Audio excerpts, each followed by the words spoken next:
우리가 살아가면서 꼭 받아야 될 것은 하나님이 주시는 복을 받아야 됩니다. 네, 매일매일 받아야 돼요. 끊임없이 받아야 돼요. 가능한 한 많이 받아야 돼요. 이 세상의 복도 중요하지만은 진실로 하나님 주신 복을 우리가 항상 받아야 됩니다. 그런데 하나님 주신 복 중에 가장 큰 복이 뭘까요? 하나님이 은혜입니다. 은혜. 알게 모르게 우리에게 주시는 은혜, 일비같이 주시는 은혜, 참으로 하나님 은혜는 우리에게 엄청난 것입니다. 이 세상 만물이 다 하나님의 은혜 가운데 있는데요. 만약에 하나님이 은혜를 잠시라도 중단하면 이 만물들은 큰 문제가 생길 줄로 믿습니다. 이 지구가 돌아가는 것도요 하나님 은혜예요. 예, 우리가 숨쉬는 것도 하나님 은혜입니다. 하나님 은혜 거둬가시면 우리는 끝장납니다. 그래서 하나님 은혜가 이 세상에서 최고의 복이에요. 아멘이죠? 예. 그래서 우리는 진실로 기도할 때마다 하나님 은혜를 사모하고 또 기도합니다. 잘하는 거예요. 근데 우리 그리스도인들은 우리 삶 가운데 항상 하나님이 함께 하시는 것을 우리가 믿고 살아가고 있습니다.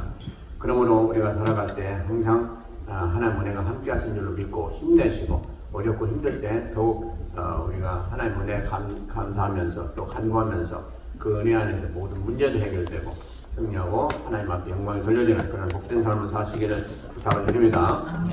오늘 제목이 뭡니까? 은혜의 은혜로다. 참 좋은 제목입니다. 아주 아름다운 말이에요. 은혜의 은혜로다. 하나님 우리에게 은혜 주셨는데 그거 가지고도 부족하신지 우리에게 은혜를 더 주시겠다는 말씀이에요. 은혜의 은혜로다. 얼마나 엄청난 말씀입니까? 참으로 귀하고 복된 말씀입니다. 그래서 오늘 모쪼록 은혜 살펴볼 때에 우리가 하나님께서 예비하신 각가지 은혜를 충만히 받으셔서 이제 오늘 제목대로 은혜를 우리가 받는 그런 복된 성도님들 교회 다 되시길 먼저 주의 이름으로 축원드립니다. 그럼 먼저 은혜에 대해서 좀 잠시 살펴보고자 합니다. 은혜에 대해서 은혜가 뭐냐 하는 거죠. 우리가 이럴 것도 같고 저럴 것도 같고 여러 가지 참 우리가 모르는 건 아니에요. 하는데 그것을 말로 표현하자면 쉽지가 않습니다. 도대체 은혜를 뭐라고 얘기해야 될까? 근데 그 심플하게 우리가 생각해 볼 수 있는 것은 또 성경 말씀에서 비춰볼 때 값없이 주시는 하나님의 사랑이다 하는 것입니다. 그래서 하나님은 우리에게 사랑을 베푸실 때 우리에게 뭘 요구하지 않으세요. 우리가 아마 뭘 요구받았다면 아무도 하나님의 사랑을 받을 자격이 없을 거예요. 우리는 항상 하나님이 우리에게 거저주세요. 모든 세상 사람들에게 다 거저주십니다. 거저주는데 특별히 우리에게는 거저주신 것 중에 가장 귀한 것이 뭡니까? 예수 그리스도예요. 예수 그리스도를 보내주신 은혜.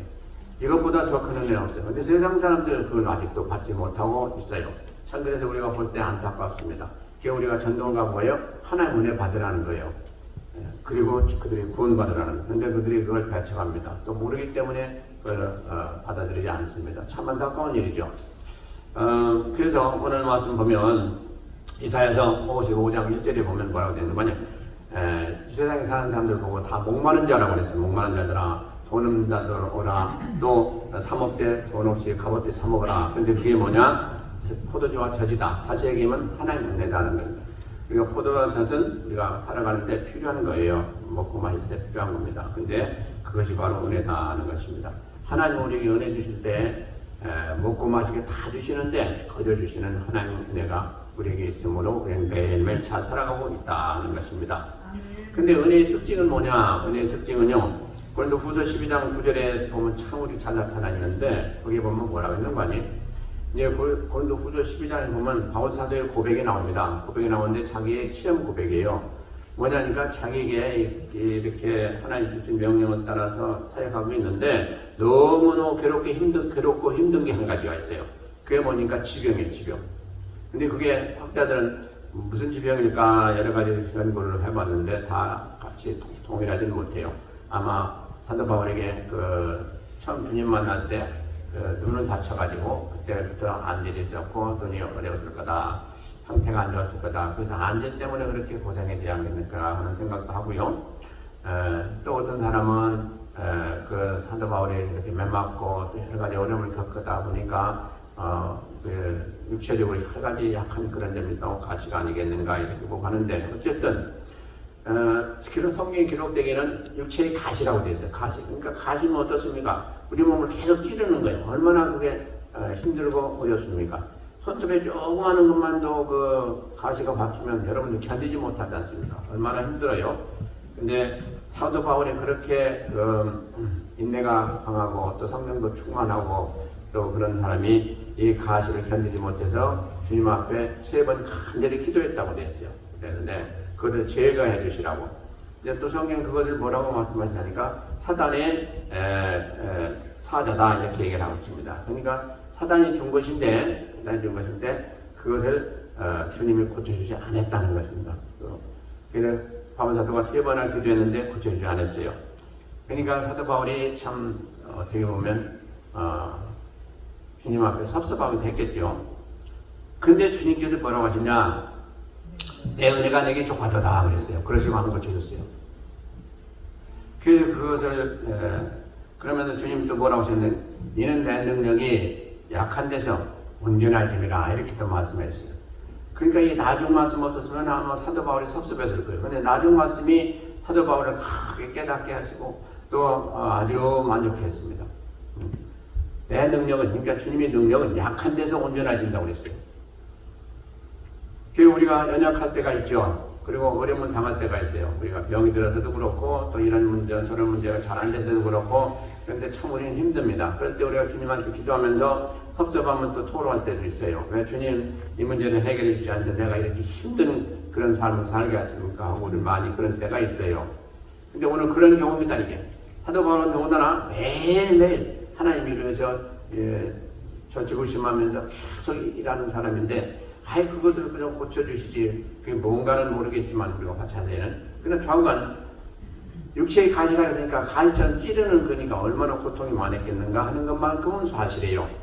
근데 그런 그 아픔이 있고 그런데 왜 그 주님이 안 고쳐줄까? 그러면 건강한 몸으로 또 힘있게 교회를 잘 감당했을 텐데 근데 주님은 안 해주셨다는 거예요. 그 참 여러분들이 그렇다면 어떻게 되겠어요? 아마 시험 들었을 거예요.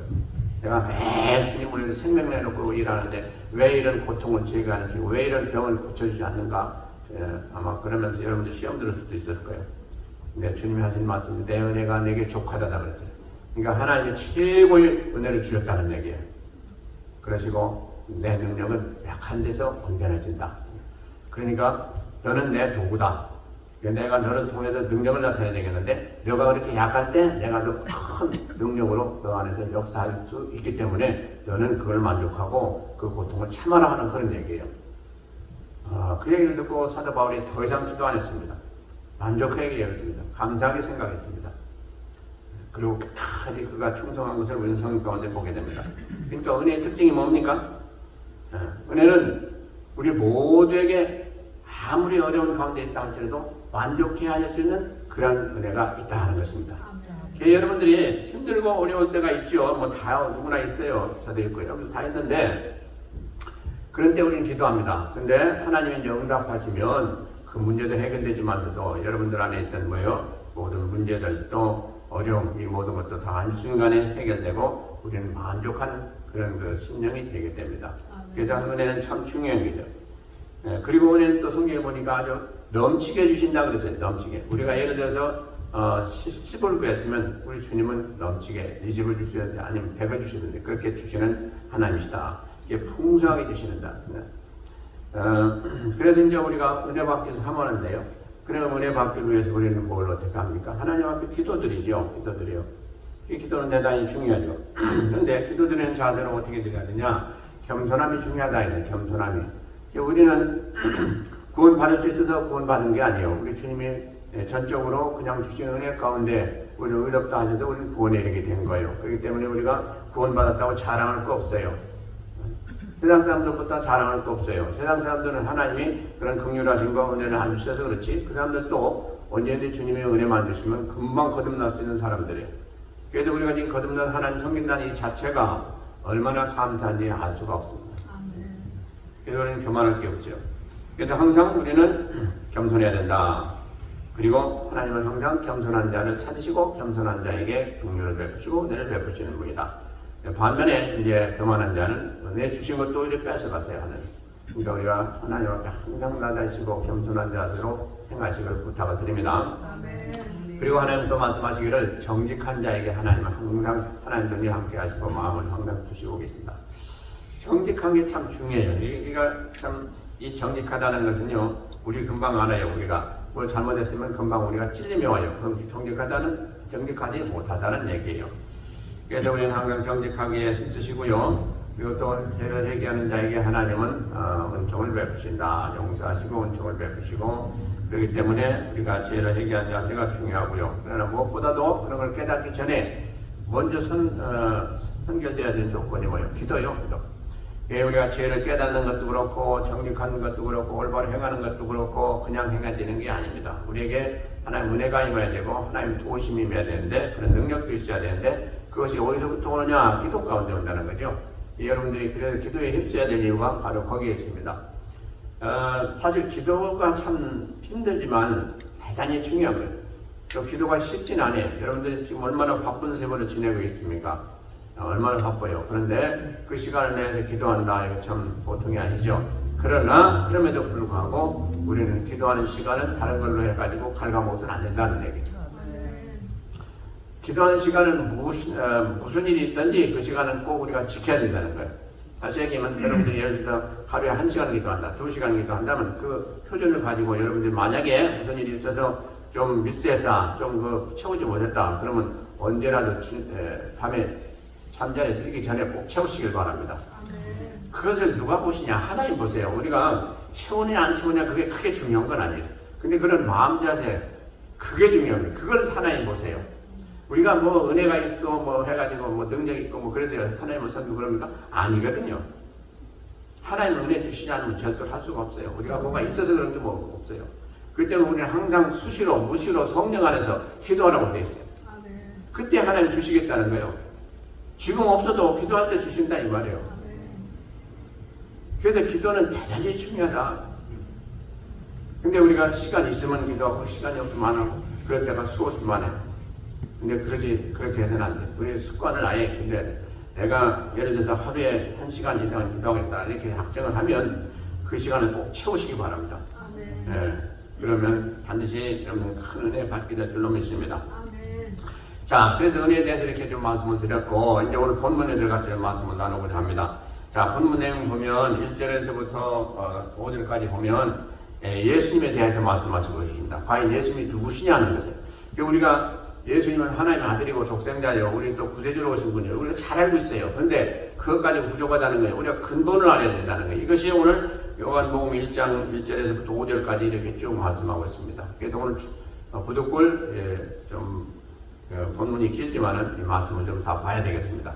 자, 1절 보시면 태초에 말씀이 계시니라 이 말씀이 하나님과 함께 계셨으니 이 말씀은 곧 하나님이시니라.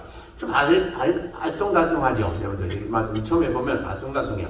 태초에 여기 태초하고요. 태초에 하나님이 천지를 창조하시나 창세기 1장 1절하고 다른 태초입니다. 이게 오늘 원형이 달라요. 이 태초는 뭐냐 하니까 언제 태초가 된지 나올 수가 없어요. 이것은 사람들이 가히 헤아릴 수 없는 태초예요. 그러니까 하나님이 처음부터 시작하신 그 시간이 하나님이 시작하신 그 시간이 태초예요. 그리고 창세기 1장 1절에 나오는 태초는 언제냐? 하나님이 창조하실 때의 태초예요.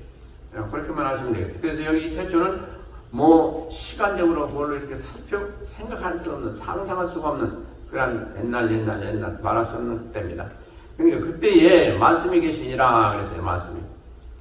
그런데 이 말씀이 하나님과 함께 계셨으니 그랬어요. 그 다음에 이 말씀은 곧 하나님이시라.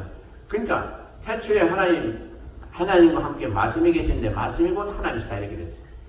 그러니까 우리가 지금 보는 이 말씀이 누구예요? 하나님이시라는 말입니다. 그래서 제가 항상 강조했어요. 그러니까 여러분들 하나님 만나고 싶고 또 하나님을 내 사모하고 뭐하는 이 말씀 보세요. 그래서 말씀 보세요. 왜? 이게 하나님이기 때문에. 그 말씀을 대하는 순간 어떤 자세로 봐야 돼요? 하나님을 대하는 자세로 보는 것이 제대로 보는 사람이에요. 그래서 이 말씀이 이해가 안 될 때가 있어요. 더군다나 뭐 처음에 신앙생활 때는 전부 이해가 안 되는데 거짓말 갖고 그래요. 그런데 무슨 자세 해야 돼요? 하나님이다. 하나님이 절대로 잘못될 리가 없고 거짓말 하실 이유가 없고 공공히 생각하면서 기도하면서 이 말씀을 잘 보면 이제 여러분들이 무릎을 탁 치면서 아 그렇구나 하고 깨달을 때가 올 거예요. 그래서 이 말씀은 이 세상의 얘기하면 전적으로 다른 거예요. 세상의 것은 뭐 금방 또 바뀌어요. 잘못됐다고 또 누가 수정해요. 뭐 누가 먼저 썼어도 나중에 한 10년, 20년 지나면 또 다른 사람이 나타나가지고 이건 잘못된 거다 하고 고쳐요. 근데 성경이 잘못됐다고 고치는 사람은 세상에 아무도 없어요. 지금까지 아무도 없어요. 그럴 수도 없고 성경은 그런 권위가 있어요.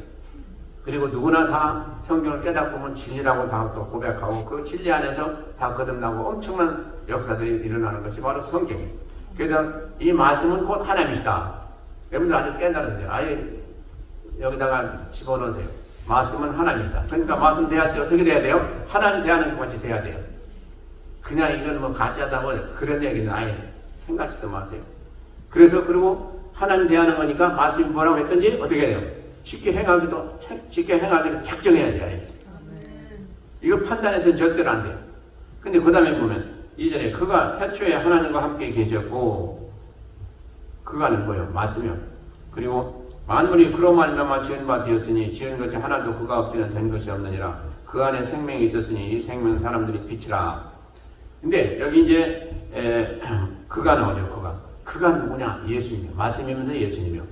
그래서 예수님이 태초에 하나님과 함께 계셨고 만물이 예수님으로 말미암아 지은 바 되었으니 지은 것이 하나도 예수님이 없이는 된 것이 없느니라. 그 안에 4절에 그 안에 예수님 안에 생명이 있었으니 이 생명은 곧 사람들이 빛이라. 5절에 빛이 어둠의 빛이 돼 어둠이 깨닫지 못하더라. 그래서 이 그라는 것을 예수님은 너무 아주 딱 맞습니다. 삼위일체 하나님이시기 때문에 예수님은 말씀으로 오셨고 말씀이시오. 또 말씀 가운데 역사하시는 것이요. 그래서 말씀을 따라 순종함으로 오셨고 이게 다 같이 한 말씀이에요.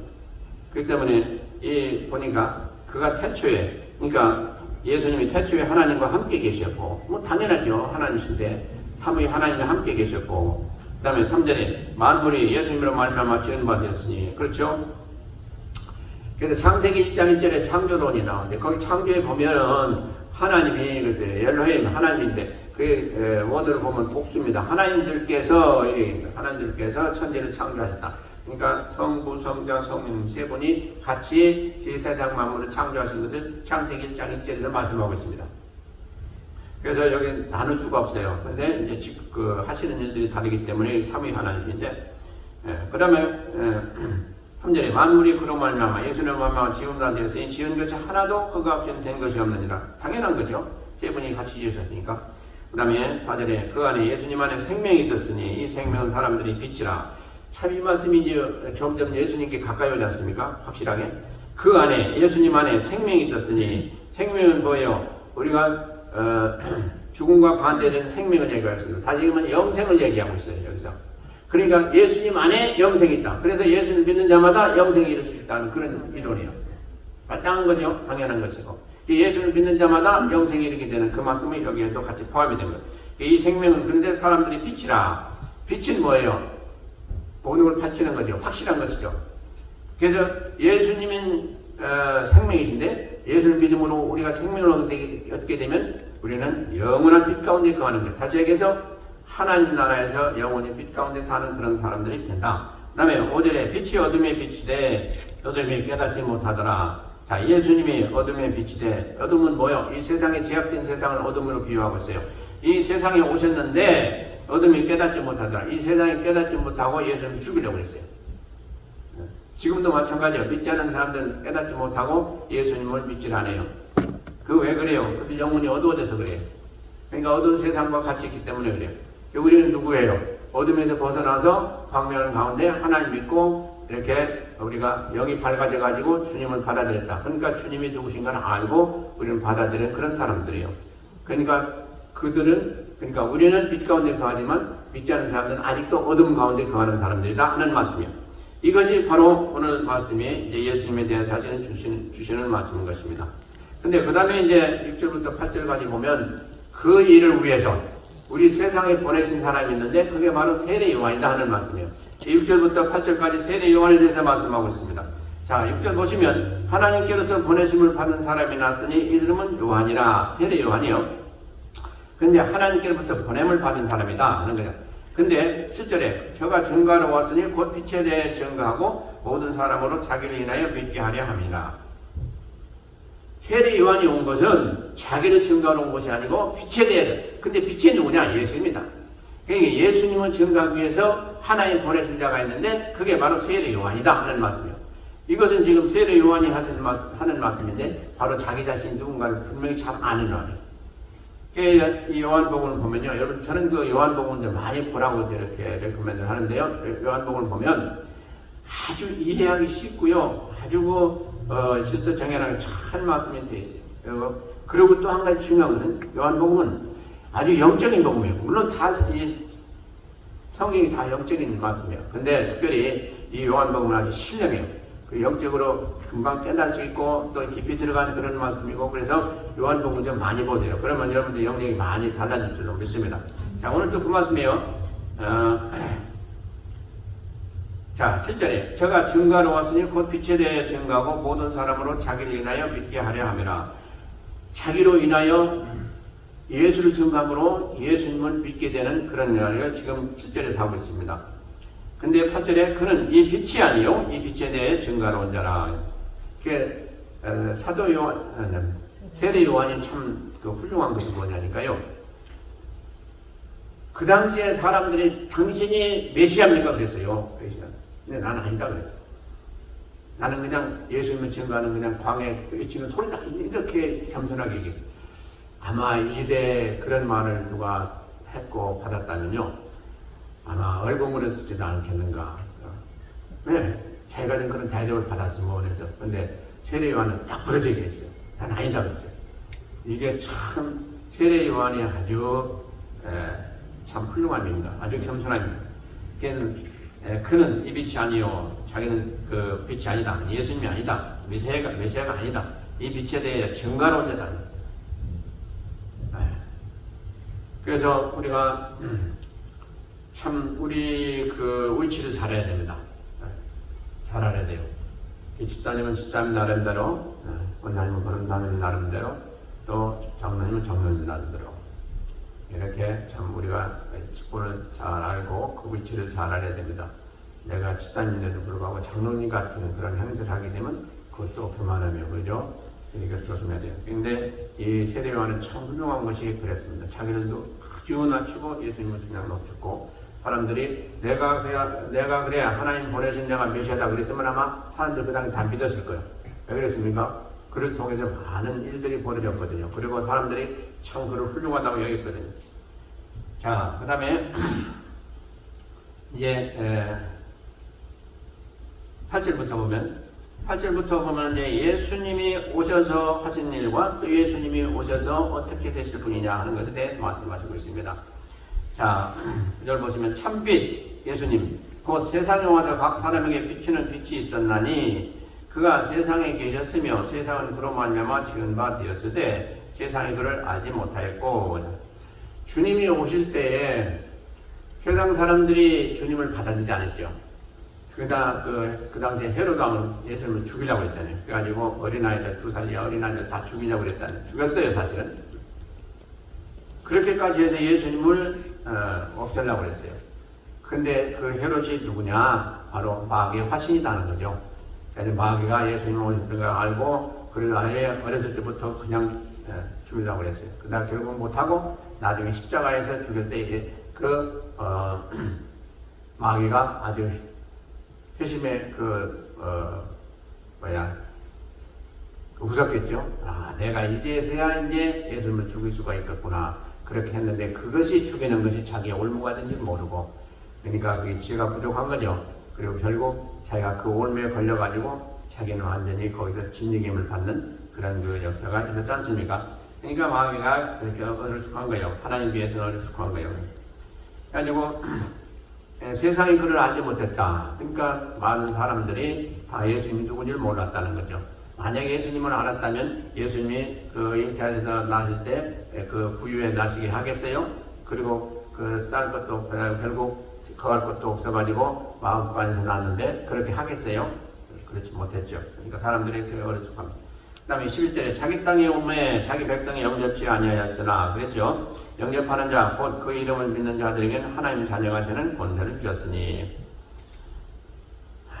우리가 바로 여기에 속한 사람들이죠. 영접하는 자, 곧 그 이름을 믿는 자들에게는 하나님의 자녀가 되는 권세를 주셨으니 얼마나 정확하게 말씀하고 있습니다. 하나님을 영접하는 자, 예수님을 영접하는 자는 곧 하나님 자녀가 되는 그런 권세를 준.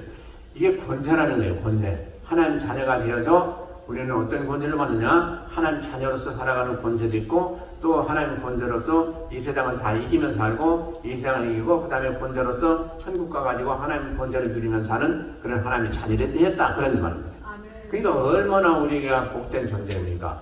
이게 다 누구를 위해서 된 거예요? 예수님을 통해서 되어진 일이죠. 우리가 다 아는 바지만 이렇게 정확하게 말씀이 증가하고 있습니다. 그러면서 13절에 이는 혈통으로나 육종으로나 사람의 뜻으로 나지 아니하고 오직 하나님께서 난 자들이다. 말씀이 육신이 되어 그런데 우리가 구원받은 우리들은 오늘 보니까 혈통으로나 육정으로 나지 아니하고 사람의 뜻으로 나지 아니하고 그랬어요. 그러니까 우리는 사람으로 인해서 났죠. 태어났어요. 그런데 우리는 두 번 태어나야 돼요.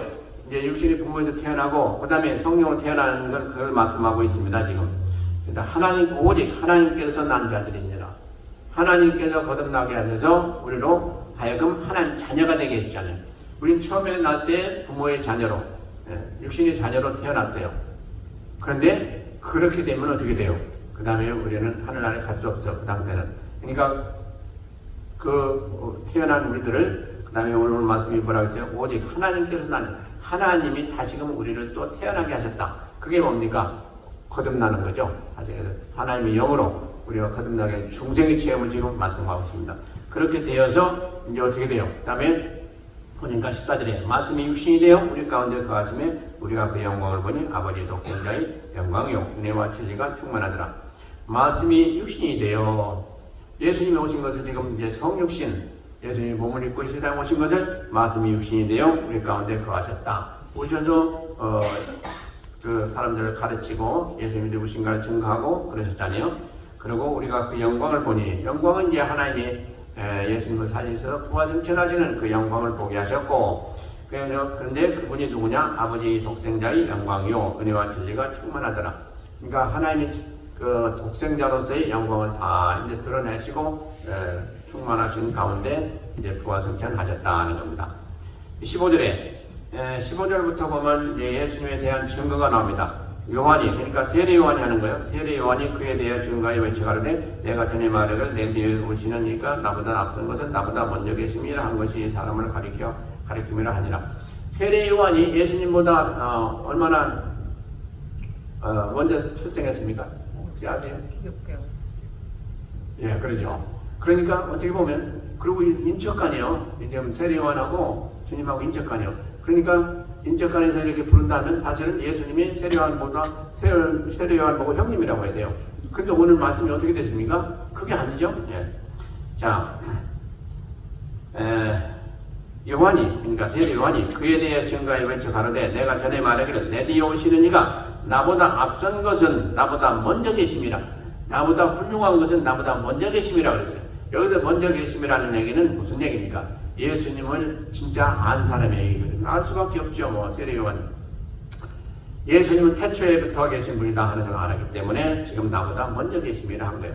자기가 6개월 전 빨리 이 세상에 나왔어요. 육신으로 세상에 나왔어요. 그러나 그것이 문제가 아니고 진짜 주님의 태생은 어디냐? 영원 전부터 계신 분이다 하는 것을 고백한 얘기거든요. 이게 얼마나 정확한 얘기입니까? 근데 그것이 그냥 알게 됩니까? 아니죠. 세례 요한은 벌써 하나님한테 계시를 받은 것이고 알기 때문에 이렇게 고백하고 있는 것입니다.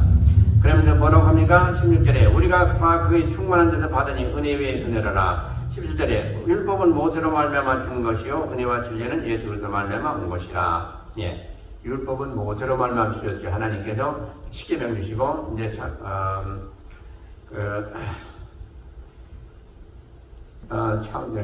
출애굽기 20장에서 주셨죠. 십계명 주시고 그것을 지금 말씀하세요. 모세로 말미암아 주신 것이요 은혜와 진리는 예수 그리스도로 말미암아 온 것이다. 자, 이게 중요해요.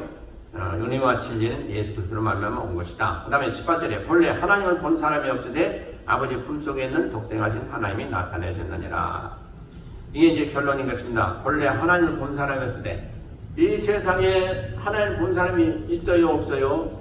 영적으로는 봤겠지만 육신적으로 본 사람은 없어요. 왜냐면 육신적인 사람이 육신의 눈으로 하나님을 본다면 그건 축사예요, 축사예요. 그래서 그 법궤 절대로 못 열게 했고, 그 지성소에 못 들어가게 한 이유가 바로 거기에 있어요.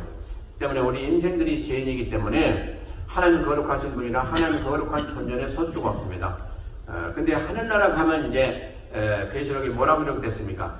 아주 아름다운 모습이 그 하나님 보좌로부터 흘러나오는데 그게 하나님이시다 그랬어요. 그러니까 엄청난 아름다움이 하나님 은혜 가운데 이렇게 계시록을 기록하고 있는데 본래 하나님 본 사람이 없다 그랬어요. 아무도 없어요. 그런데 누가 나타내셨냐? 아버지 품속에는 독생하신 하나님이 나타내셨다고 그랬어요. 그러니까 누구예요? 그분이 바로 예수 그리스도라 이 말씀이에요. 근데 제자들이 그랬잖아요. 이제 아버지, 그러니까 예수님이 아버지 하고 이제 하나님을 증거하니까 우리에게도 아버지를 보여주옵소서 그랬단 말이에요.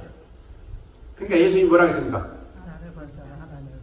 나를 본 자는 아버지를 보았거늘 왜 너희가 자꾸 아버지를 보이라 하느냐 그랬어요. 예수님이 얼마나 답답했길래 그랬어요. 우리도 역시 그럴 거예요.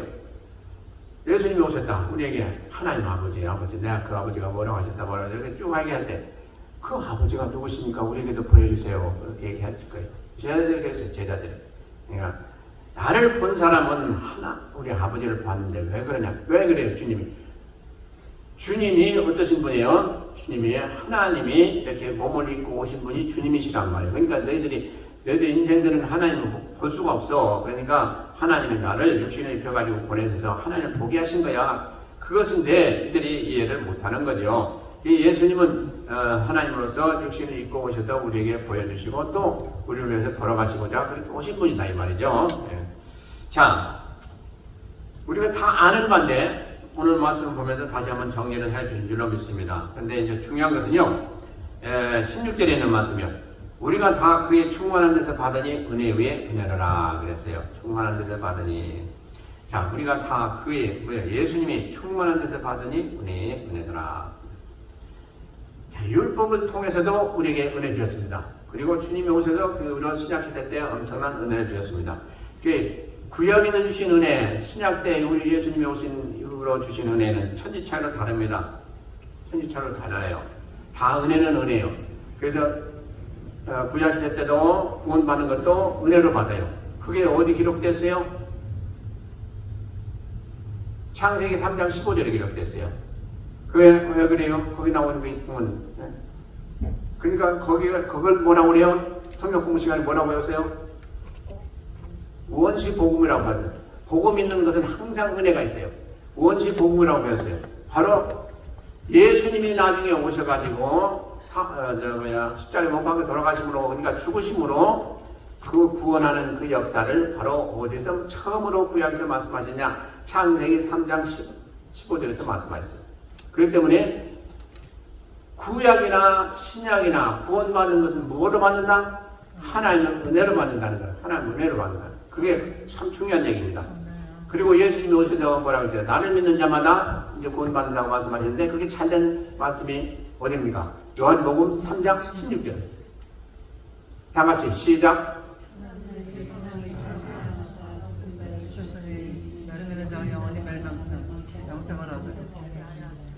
예, 예수님이 하나님이 예수님을 주셨는데 그 주신 이유가 뭐냐? 그분을 통해서 우리가 영생을 얻게 하기 위해서 주님이 오셨고 하나님은 그분을 우리에게 주셨다. 그 말씀이죠. 그 말씀하고 창세기 3장 15절로 같다는 말씀이에요. 구약에서 예언하신 말씀이 지금 신약에서 이루어진 것이 바로 주님이 직접 말씀하신 그 가운데 다 이루어졌다는 거예요. 그래서 구약은 뭐예요? 모든 것의 그림자예요. 다 이제 계시를 했는데 그게 뭔지 잘 몰라요. 근데 그게 이루어진 게 어디서 이루어졌어요? 신약시대 때 이루어졌어요. 신약시대는 뭐예요? 실체예요, 실체. 그래서 하나님 말씀 보면 처음에는 오리무중 같은 그런 말씀을 하세요. 그러다가 나중에 그게 점점 확실하게 드러나가지고 예수님 때 완전히 드러나게 됐어요. 예수님 오신 분을 해가지고. 그래서 그걸 뭐라고 해요? 예수님은, 구약은 예수님의 그림자다, 이렇게. 구약은 예수님의 그림자다. 모형이다. 이렇게 표현하고 있어요. 근데, 바로 이것을 우리는 잘 기억해야 됩니다. 그러므로, 계속해서 하나님의 은혜 주시는 것은 우리는 항상 감사하는데, 그 은혜 주셨으므로, 그러니까 구약시대 때 약속하셨던 그 말씀을 예수님께서 완전히 이루시고 그 이제 드러내시고 그냥 천국을 드러내시고 우리 모두에게 다 그 길 가는 길을 다 보이셨고 그러므로 우리는 주님이 이제 진짜 구세주구나 하는 것을 고백하고 이제 그 구약시대 때도 구세주 보내주시겠다고 약속한 그 말씀이 진짜 이루어지게 된 것이죠. 그래서 우리는 이런 하나님 은혜를 보면서 은혜의 핵심이 누구냐? 바로 예수입니다. 은혜의 핵심이 예수님이에요.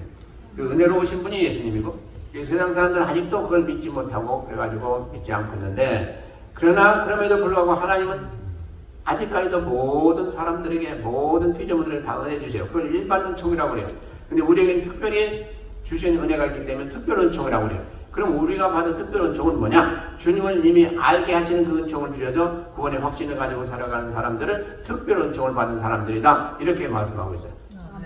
그러니 이 은혜가 얼마나 감사하고 깊고 우리에게 항상 찬양을 드려야 될 그런 말씀이냐 하는 것입니다. 그래서 우리는 하나님께서 주신 은혜 중에 최고의 은혜를 받았고 그 은혜를 누리면서 살다가 이 세상에 살다가 이 세상을 떠나면 최고의 은혜를 예비하신 그 하나님 보좌 앞에서 영생을 누리는 그 은혜를 받는 자들이 되었다는 겁니다. 이거보다 더 큰 복이 어디가 있습니까? 이보다 더 큰 은혜가 어디 있습니까? 이 세상에 이런 걸 찾아볼 수가 없어요. 이 은혜를 받았고 이 확신을 가지고 지금 살아가는 우리들 얼마나 복된지 알 수가 없습니다. 그러니까 여러분들이 때로 살아가다 힘들고 어렵고 힘든 일이 있어요. 다 있어요. 그때마다 이 은혜를 생각하시면서 이기시길 바랍니다. 잠시 잠깐은 그곳에 가서 영생을 누리시면서 하나님 앞에서 여러분들이 얘기도 하고 먹고 마시고 하면서 그 복된 그 하늘나라의 그 복을 다 누리면서 살게 될 줄로 믿습니다. 그날 고대하시고 이 세상에 잠시 어려울 때 다 참고 견디시길 바랍니다. 할렐루야. 기도하시겠습니다.